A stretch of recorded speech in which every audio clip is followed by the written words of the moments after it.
Hey guys, just wanted to post a quick video. I mentioned on Brian Goulet's YouTube channel, just literally in the last day, on the shootout between the Vanishing Point or Capless and the Lamy 2000. One of the reasons I gave for preferring the Lamy 2000 over the Vanishing Point is actually the fact that you can't get a full fill on the converter. There's always a bit of air left behind, no matter how hard you try. You can't get the converter full. I was actually doing a bit of maintenance on my pens, flushing a few out, re-inking a few, like refreshing the ink in a few of my pens, and the Vanishing Point was one of them. So I decided to actually tinker around and try and work out a way to actually get the converter full. It can be a mess. The first time I inked it up when I bought the pen, ink got everywhere. I ended up getting it all the way down the front of my bottle of Takisumi. Yeah, all around the string, around the neck as well. It was just a complete and utter mess. I mean, it's all down the front of the label.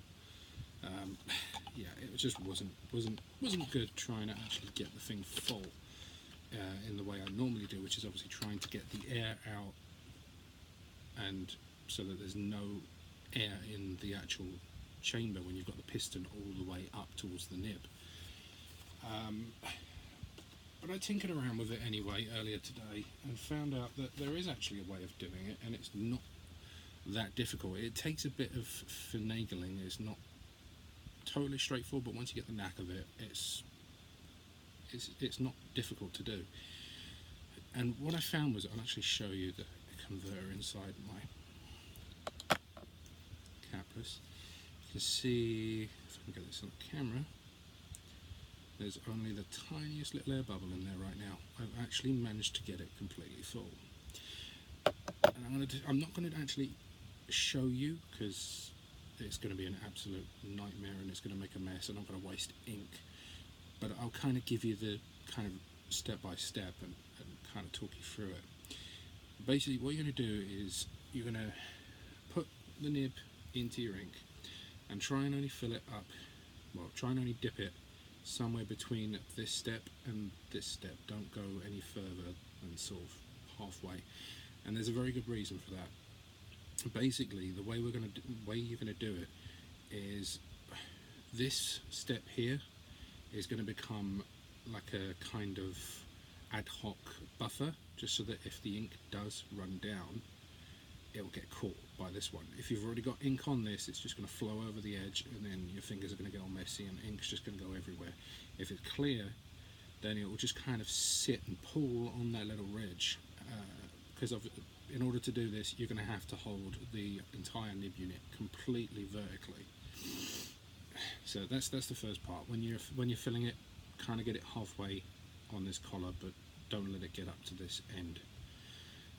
So basically, dip your nib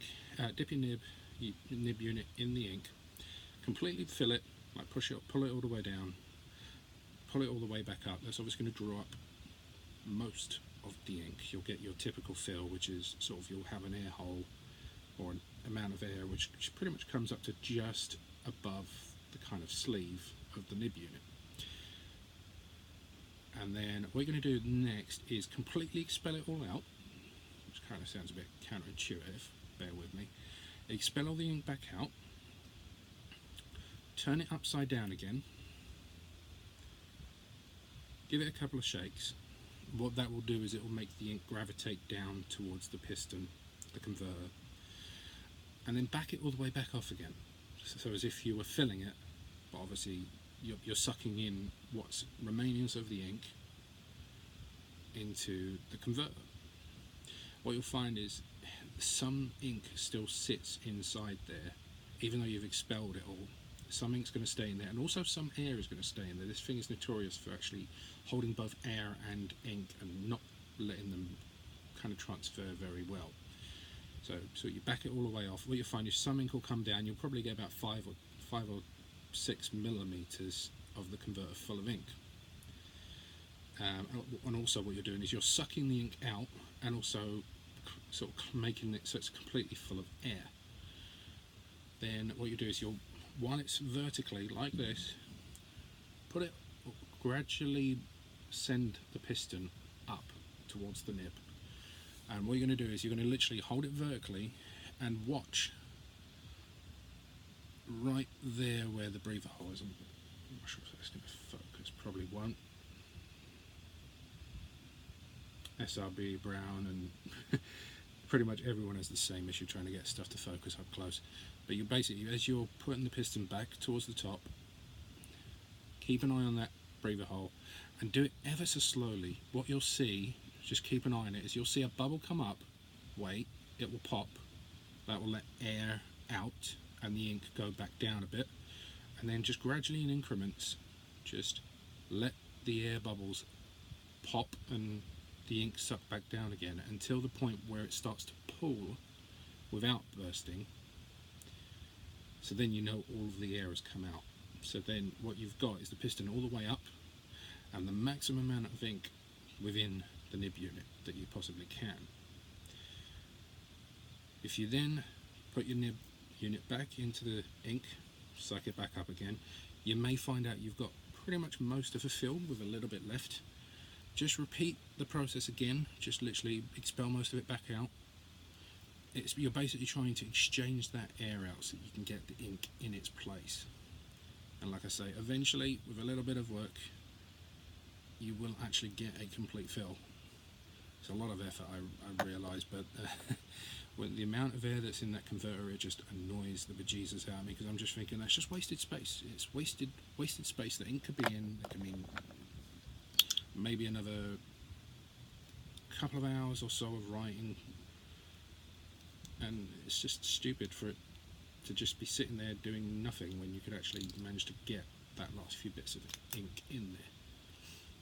But like I say, I hope that helps. I hope you guys have success with it. I know it probably would have been a lot better to actually physically show you, rather than just describe it, but hopefully I've described it concisely enough and well enough to be able to actually use that trick. Like I say, try not to dip the nib unit too far in, keep that second ridge free of ink, so that when you do slowly wind that piston upwards, expelling the air, that if any should run down the side of the nib unit, it will get caught by that little ridge. It'll save your fingers from getting all kinds of messy. But I mean, like I say, you saw the converter, it's full, it works. It is how I'm going to do it now. Now I've actually realised you can actually use that trick. I mean, it's pretty much just a variation on what most pens you have to do in order to actually get a full fill. But like I say, you have to kind of fill it up, expel it all back out again, and then gradually feed that piston up, letting the bubbles pop. You'll literally see a bubble of the ink come up to the surface. Just wait a couple of seconds, you'll see it pop, and then the ink will kind of go back down into the hole behind, like the breather hole, and just literally keep gradually winding it up until the ink pulls and doesn't go back down again. No air bubbles come up and the ink just sits there. Then you know you've got as much air as you can out. So I mean, I hope this helps. I'm going to stop now because this video is coming up for nearly 10 minutes. Hope you guys make use of it. If you do, leave a comment. Just let me know that if it helped you, and if you're grateful for this video, makes me know it's worthwhile me having done it. Alright guys, happy writing.